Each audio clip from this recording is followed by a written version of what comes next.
Assalamu alaikum students. This is your chemistry teacher of class 7, Muhammad Ismail. I hope you are all fine by the grace of Allah. So in this hard time staying home, we should remember that we should continue our studies. I would guide you through this video.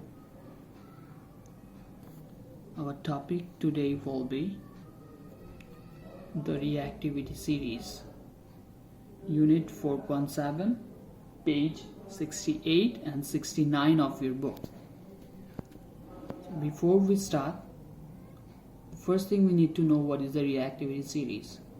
In simple words, a table that shows a comparison of elements as per their reactivity, from the highest reactive element to the lowest reactive element. Okay? So this is the list, this is the table. Potassium, sodium, calcium, magnesium, aluminum, carbon, zinc, iron, lead, hydrogen, copper, silver, gold. That means potassium is the most reactive over here and gold is the least reactive of all the elements over here. So the last thing I have written for you is the easier way.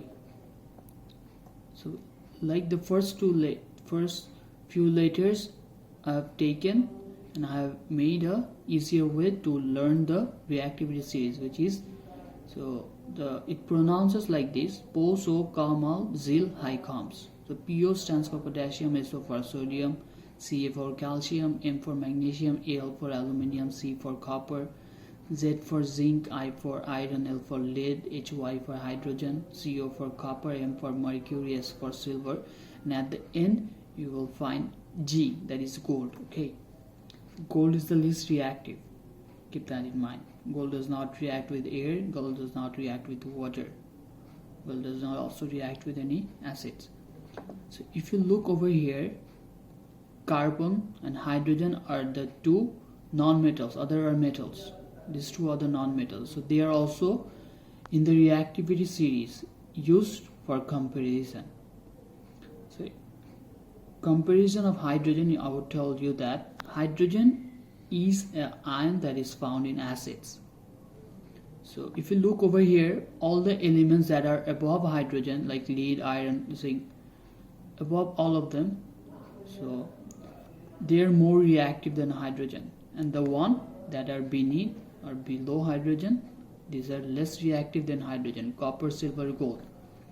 So as hydrogen is an ion found in acids, so this will tell you that the one above hydrogen will react with acids, the one below hydrogen will not react with any acids. Okay,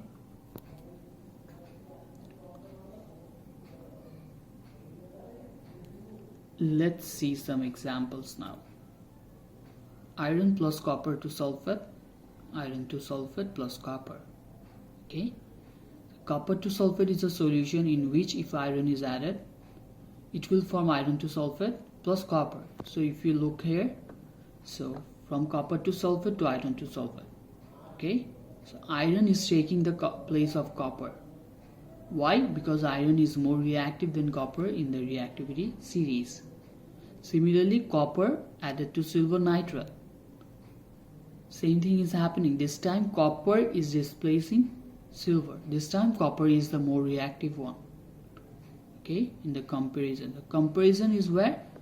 Between the two metals, iron, copper, and over here copper and silver. So the one that is more reactive will take place in the solution, or will stay in the solution, we would say. You see the next one, magnesium plus calcium oxide, no reaction. So that means calcium will stay over here with the oxide. Okay, because magnesium is less reactive than calcium. Let's look, magnesium, calcium. So calcium is ahead, that means calcium is more reactive, so calcium will not be displaced by magnesium. Similarly, gold added to sulfuric acid. So acids contain hydrogen, so sulfuric acid will contain hydrogen. So gold is beneath hydrogen, that means it is less reactive than hydrogen, so there will be no reaction. So I hope you understood this part, and it will be helpful for you to solve your worksheets. I would recommend you to stay home, stay safe. Thank you.